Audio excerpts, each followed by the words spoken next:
So class yesterday we discussed about the stability factor और stability factor का formula निकाला था which was this one. Stability factor equal to 1 plus beta upon 1 minus beta times del IB upon del C. अब हमें क्या करना है, different biasing conditions में स्टेबिलिटी फैक्टर की वैल्यू फाइंड आउट करनी है. हमने लास्ट टॉपिक में 3 बाइसिंग कंडीशंस डिस्कस की थी, fixed bias circuit, emitter bias circuit और वोल्टेज डिवाइडर सर्किट. तो इन तीनों सर्किट्स को एक एक करके डिस्कस करेंगे और इन तीनों सर्किट्स में जो स्टेबिलिटी फैक्टर की वैल्यू आएगी वो देखेंगे. ठीक है, सबसे पहले है fixed bias circuit. Class you all are familiar with the circuit. Fixed bias circuit में मैंने IB और VCE की वैल्यू निकलवाई थी. ठीक है, अब देखो IB की वैल्यू निकालने के लिए मुझे कुछ नहीं करना, इनपुट सर्किट में KVL लगाना है.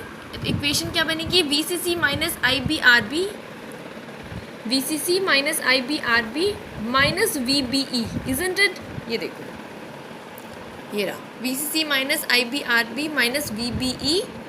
इससे मुझे IB की वैल्यू मिली VCC minus VBE upon RB. अब इसमें देखो इक्वेशन में VCC की वैल्यू फिक्स्ड रहती है 5 वोल्ट. स्टेबिलिटी फैक्टर निकालने के लिए हमने बीटा VBE को कांस्टेंट करा ही है. ठीक है, तो VBE की वैल्यू कांस्टेंट है, RB क्या है, बेस रेजिस्टेंस, उसकी वैल्यू कांस्टेंट होगी. अब आप IB को जब डिफरेंशिएट करोगे with respect to collector current IC तो आपको क्या मिलेगा, 0. Differentiation of a constant gives you value 0. अब स्टेबिलिटी फैक्टर में यही वैल्यू डालो, यहाँ पे 0 डालोगे तो आपको क्या मिलेगा, stability factor equal to 1 plus beta. Thus fixed bias circuit के केस में स्टेबिलिटी फैक्टर की वैल्यू 1 प्लस बीटा के बराबर होती है. अब नेक्स्ट सर्किट में डिस्कस करती हूँ emitter bias circuit. Stability factor in case of emitter bias circuit. You remember emitter bias circuit के केस में हम क्या करते थे, एमीटर टर्मिनल पर एक रेसिस्टेंस लगा देते थे RE, एमीटर रेसिस्टेंस है ना. अब इनपुट साइड पर उसी तरह से KVL लगाओ तो क्या मिलेगा, VCC minus IBRB minus VBE minus IERE. ठीक है, फर्दर आप सब्सटीट्यूशन करो, IE equal to IB plus IC.